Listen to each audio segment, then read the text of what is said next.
નમસ્કાર દર્શક મિત્રો, હું દિવ્યાંશી લાઈવ ન્યૂઝમાં તમારું હાર્દિક સ્વાગત કરું છું. નિહાળી આજના સમાચાર. દહેજમાં 2212 કરોડના ડ્રગ્સનો નાશ ગૃહ રાજ્યમંત્રી હર્ષ સંઘવીની હાજરીમાં કરવામાં આવ્યું હતું. ગુજરાત પોલીસ દ્વારા રાજ્યભરના જુદા જુદા 877 ગુનામાં જપ્ત કરાયેલા અંદાજે 2212 કરોડની કિંમતના 14447 કિલોગ્રામથી વધુ નાર્કોટિક્સનો વૈજ્ઞાનિક રીતે નાશ કરવામાં આવ્યો હતો. આ પ્રસંગે હર્ષ સંઘવીએ ડ્રગ્સ નેટવર્ક સામે કડક કાર્યવાહી ચાલુ રાખવાનો સંકલ્પ વ્યક્ત કરી ગુજરાત પોલીસની કામગીરીને બિરદાવી હતી. સાથે જ રાજ્ય સરકારની રિવોર્ડ પોલિસી હેઠળ મોટા ડ્રગ્સ કેસોમાં સફળ કામગીરી કરનાર પોલીસ અધિકારીઓ અને કર્મચારીઓને લાખો રૂપિયાનું ઇનામ અર્પણ કરવામાં આવ્યું હતું.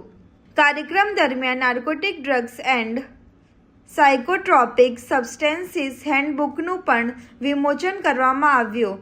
ગૃહ રાજ્યમંત્રીએ રાજ્ય સરકારના મેન્ટર પ્રોજેક્ટ અંગે માહિતી આપતા જણાવ્યું હતું કે જામીન પર છૂટેલા નાર્કોટિક્સના આરોપીઓ પર પોલીસ મેન્ટર દ્વારા સતત નજર રાખવામાં આવી રહી છે.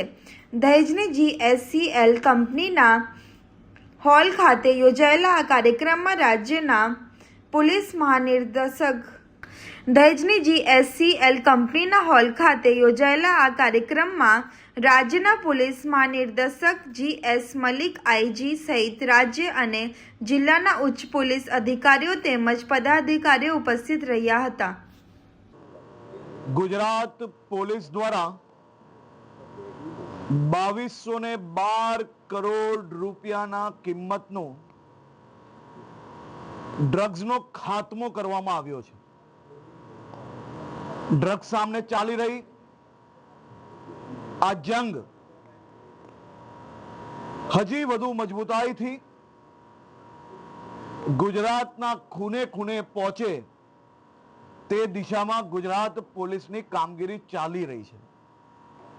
ગત ઓક્ટોબર માસમાં આ જ સ્થળથી 2000 કરોડથી વધારે કિંમતનું ડ્રગ્સનો ખાત્મો બોલાવવામાં આવ્યો હતો અને આજે 2212 કરોડ રૂપિયાની કિંમતનો ડ્રગ્સનો ખાત્મો બોલાવ્યો છે.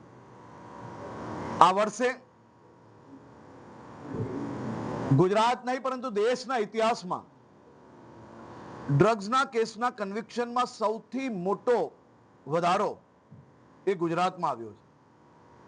ગુનેગાર પકડાઈ જાય, વર્ષો તક કેસ ચાલે, છુટકારો મળી જાય ક્યાંક ને ક્યાંક છટકબારી શોધીને, પરંતુ છેલ્લા 5 વર્ષથી જે પ્રકારે એક પછી એક મહત્વના બદલાવના કારણે આ વર્ષે આશરે 65% જેટલા ગુનેગારોને સજા સંભળાવવામાં સફળતા પ્રાપ્ત થઈ છે.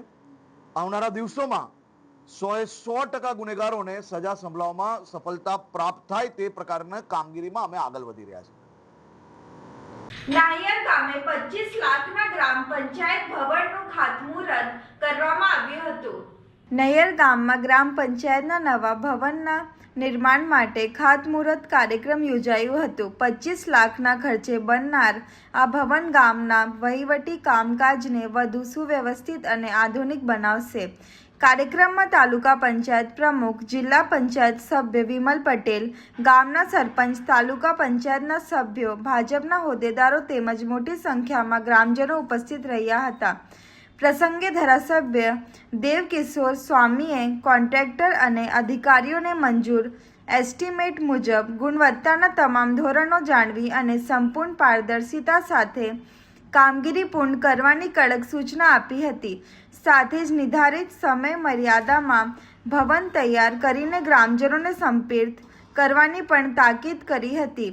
નવું ગ્રામ પંચાયત ભવન ગામના વિકાસ, સુશાસન અને લોક સુવિધાઓને વધુ મજબૂત બનાવશે તેવી આશા ગ્રામજનોએ વ્યક્ત કરી હતી. વંદે માતરમ, ભારત માતા કી જય.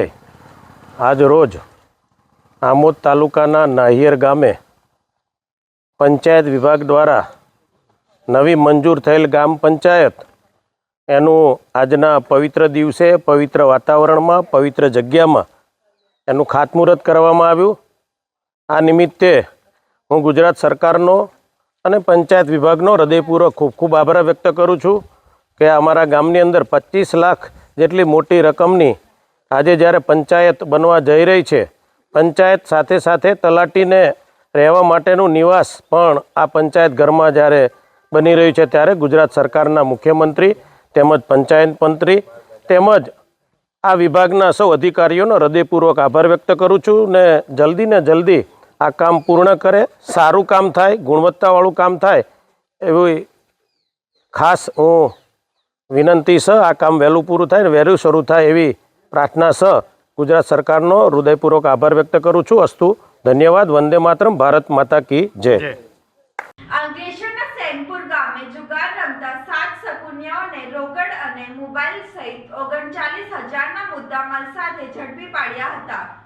અંકલેશ્વર રૂરલ પોલીસ મથકનો સ્ટાફ પેટ્રોલિંગમાં હતો તે દરમિયાન સેંગપુર ગામે જુગાર અંગે મળેલીની બાતમીના આધારે રેડ કરતા જુગાર રમતા નિસાર કાલુ શેખ, ઇસાક ઉસ્માન શેખ, ઉસ્માન અબ્બાસ પઠાણ, અસલમ નસરુદ્દીન પઠાણ, હનીફ અબ્બાસ શેખ, રસૂલ અબ્દુલ પઠાણ અને રફીક ગફૂર શેખને ઝડપી પાડ્યા હતા. પોલીસે સ્થળ પરથી રોકડા ₹14,000 અને 25,000ના મોબાઈલ મળી કુલ ₹39,000નો મુદ્દા કબજે કર્યું કાયદેસરની કાર્યવાહી હાથ ધરી છે.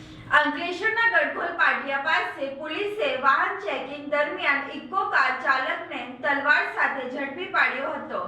અંકલેશ્વર બી ડિવિઝન પોલીસ મથકનો સ્ટાફ ગડખોલ પાટિયા પાસે વાહન ચેકિંગમાં હતો તે દરમિયાન અંદાળા ગામ તરફથી એક ઇકો કાર આવતા પોલીસે તેને અટકાવી ગાડીમાં તપાસ કરતા માર્ક, હથિયાર, તલવાર મળી આવી હતી.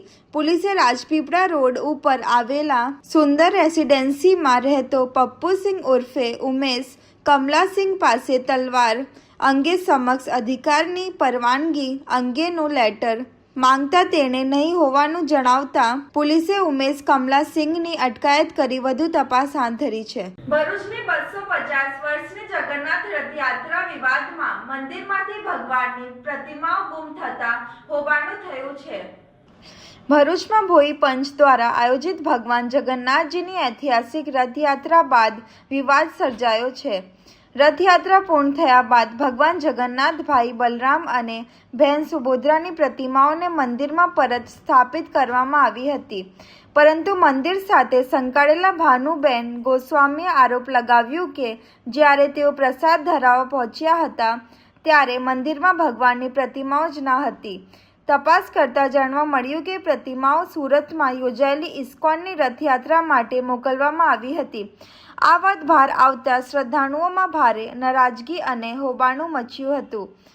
ભાનુબેન ગોસ્વામીએ સવાલ ઉઠાવ્યો કે જો ભગવાનની પ્રતિમાઓ આ રીતે અન્યત્ર આપી શકાય તો શું ભવિષ્યમાં મેઘરાજાની પ્રતિમા પણ કોઈ માંગશે તો આપી દેવામાં આવશે? આ સમગ્ર ઘટનાને લઈને ભરૂચમાં ધાર્મિક વર્તુળોમાં ચર્ચાઓ તેજ બની છે.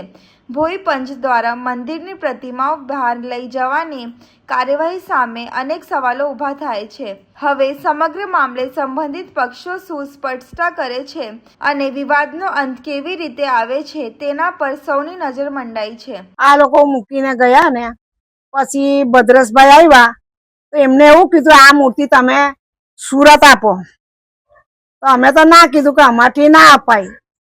તો એ માયના જ નહીં કે અમે હું પ્રમુખ છે એમ કે તમે પ્રમુખ બન્યા તો એવું થયું કે તમે જે કહેશો તો અમારે કરી લેવાનું એવું કીધું મેં. એટલે આ લોકો મૂર્તિ લઈ ગયા મંદિર? હા લઈ ગયા, મૂર્તિ લઈ ગયા. ખરેખર ખોટું નથી? ખોટું જ છે ને. અને જો આ રીતે મેઘરાજાની મૂર્તિ પણ લઈ જાય તો તે કેવું કહેવાય? એવો ખોટું જ કહેવાય. કોઈ મેઘરાજાની મૂર્તિ માંગશે ને આપણે આપી.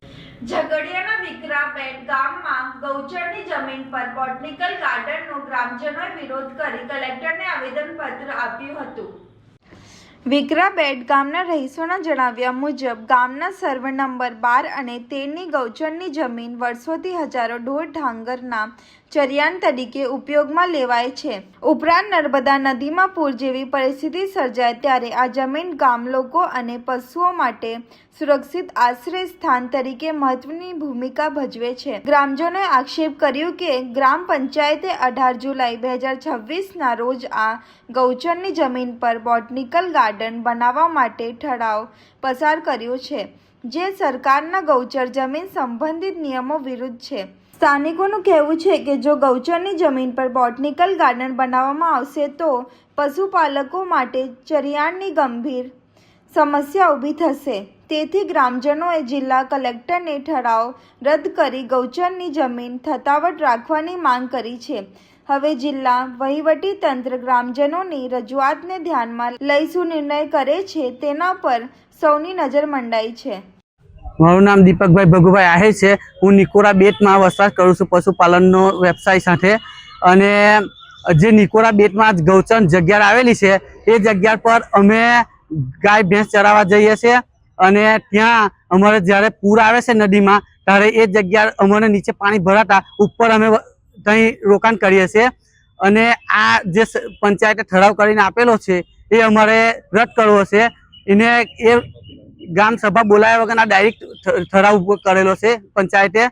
અને એ જગ્યા ના હોય તો અમારે તો આહિર સમાજ અને આદિવાસી સમાજને ત્યાં રહેવાનું મુશ્કેલ છે. પછી બીજે કઈ જગ્યા એવી અમારી પાસે છે નહીં ને નિકોરા ગામમાં પણ એ જગ્યા એવી નથી કે અમે ત્યાં અમારું પશુપાલન રાખી શકીએ.